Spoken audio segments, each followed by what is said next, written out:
Today, December the 19th, would have been my grandmother's birthday. This is my mom's mom. This is her with my grandpa.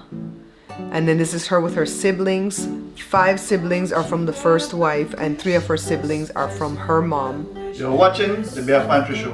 And then this is my mom with her 5 brothers. And my mom also has 2 sisters. So my grandmother had, well, she had 10 kids, but 1 died shortly after birth, and then 1 died at age 6 because of diphtheria. That's the one that I was named after.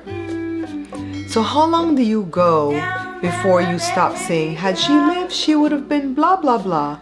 Because had she lived, she would have been 107. She passed away at age 69 in 1987 when I was 20. I was about to be 21 because she passed away July the 8th. My grandfather, her husband, passed away the prior year, July the 9th. She went like 1 year after him. So had she lived, she would have been 107. So what did I do today? I spent the entire day alongside Joe making a bag. So first of all, we got up and walked to Walmart. I wanted to walk today because my back wasn't hurting so bad.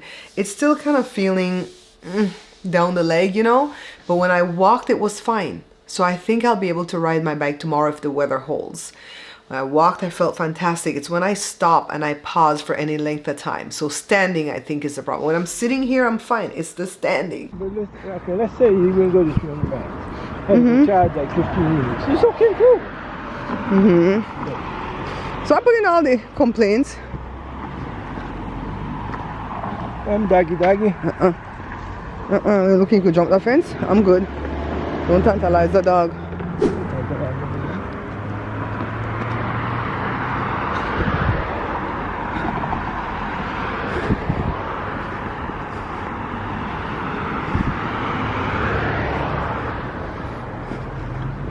No, walk all the way up. I want to do a wait up for the conductor right now. This are for the parade? So these are the tracks. We live that away.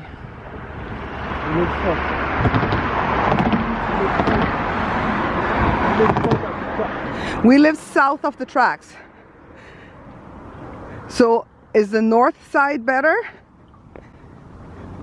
If you ask our mayor, she'd probably say yes because she lives in the north of Fontana, right? See the train track? Because they're expanding North Fontana, and so the people who live over there think they're a part of the hoi oligoi, right? The high class, the upper echelon. Yeah, what? Hoi oligoi. And they consider us who live in Middle Fontana, I call it Middle Fontana, but I think they call it Old Fontana. They consider us a part of the hoi polloi, the common man. But guess what? Hoi polloi. Hoi polloi? Where's Joe? But I gotta look right in Joe's face to tell him sometimes. We are the voters. The people in the north side, they don't vote. They just moved here the other day. Because they gotta go?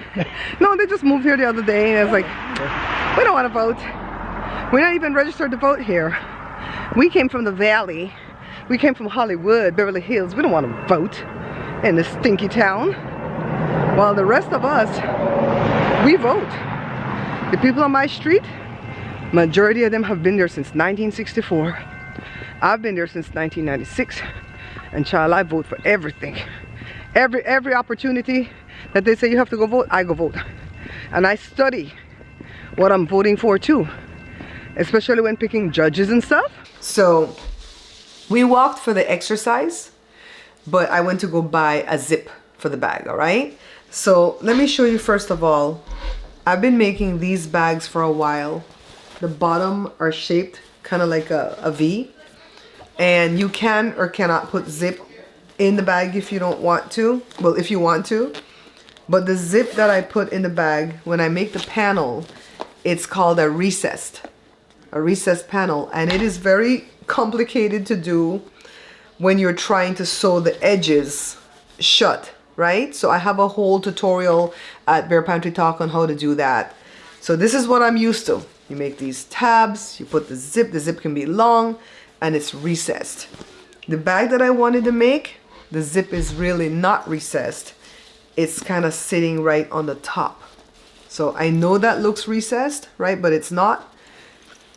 Let me go ahead and close it. See, it's more right on the top, so you don't have that zip to pull it by. See, different type of zip or zipper. We say zip because we're from Belize, right? So do you guys like the pattern? This is fabric that I had.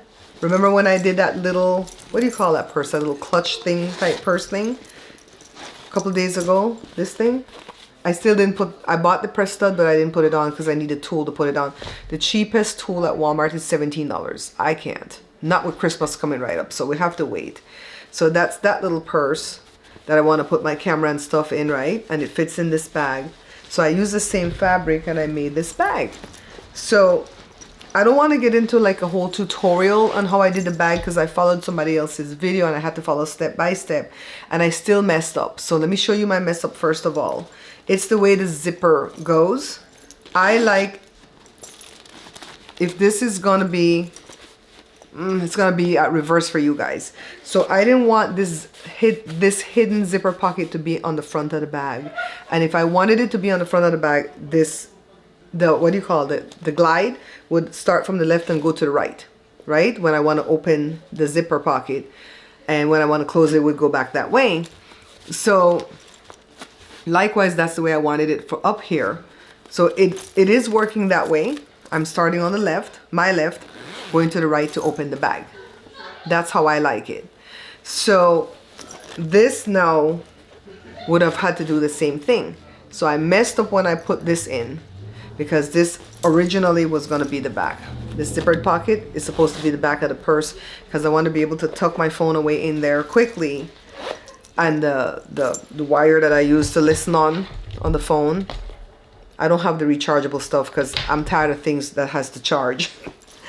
So anyways, I'm kind of disappointed that I messed up putting in this zipper, but you know what? I'm still going to enjoy this bag. I'm just going to go ahead and either get used to opening it this way, you know, or switch it around and let that be the front because I will hardly ever open this because this is where I'm going to put receipts. Like when I go to the store and I want to put my receipt away really quickly, that's where I'll put my receipt.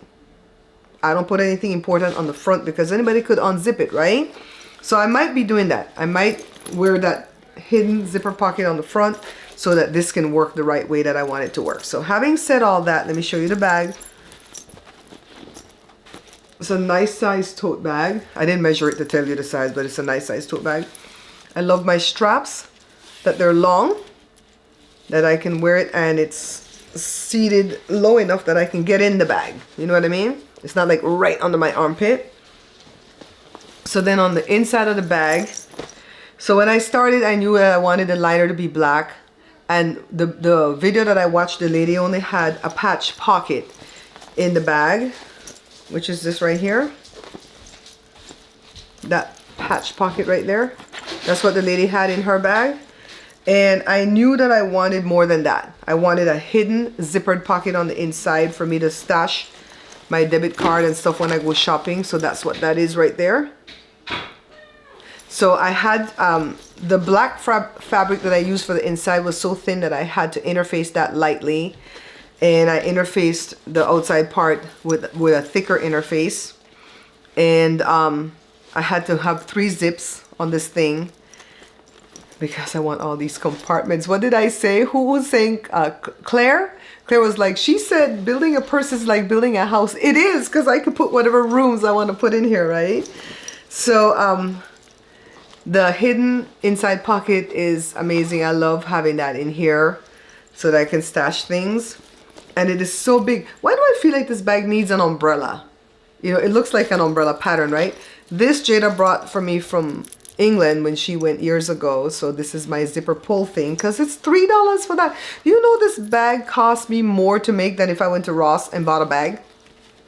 I'm not talking about brand name stuff now, right? But a nice looking bag. But I like it because we made it. Me and Joe made it together as a team. It took us almost 10 hours to make. We took breaks in between and we'd go, okay, do this part. Okay, do this part.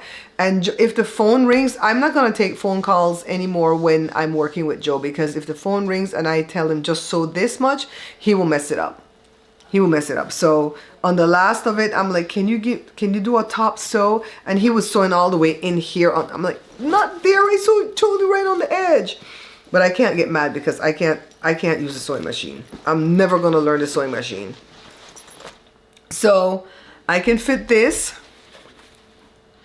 This is my little kangaroo. We make these two. I can fit that in here so I can put all the stuff that I'm gonna have all the time with me.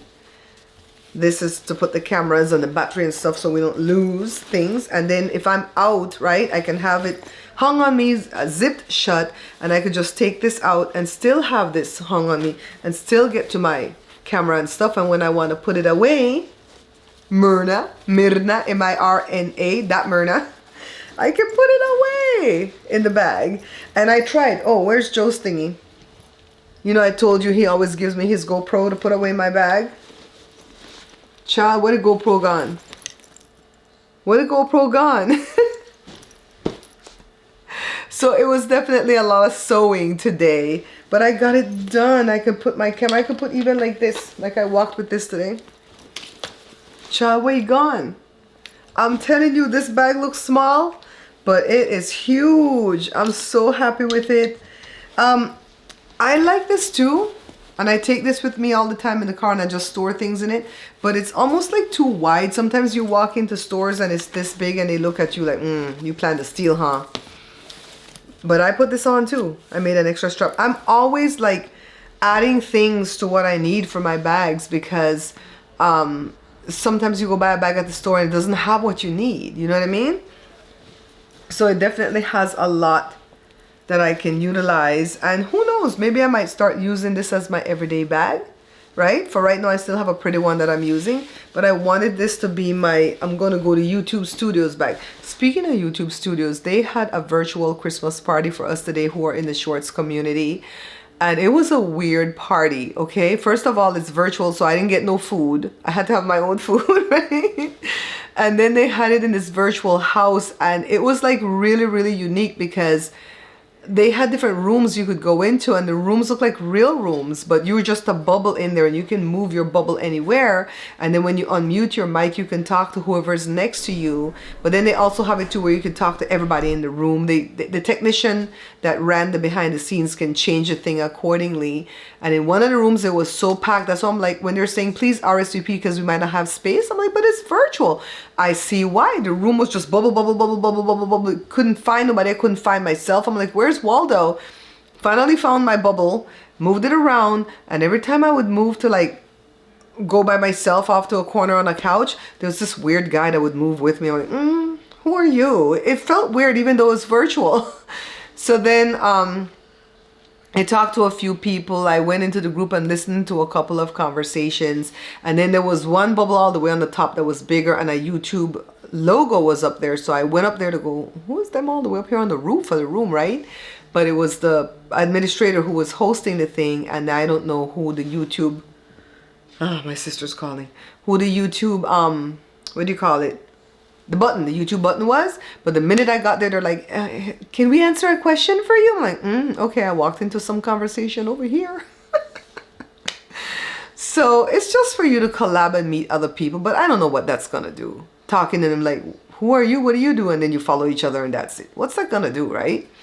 So, but anyways, it was a very interesting party. So I did that while Joe was sewing parts of the bag, and then we ate and then we finished up the bag.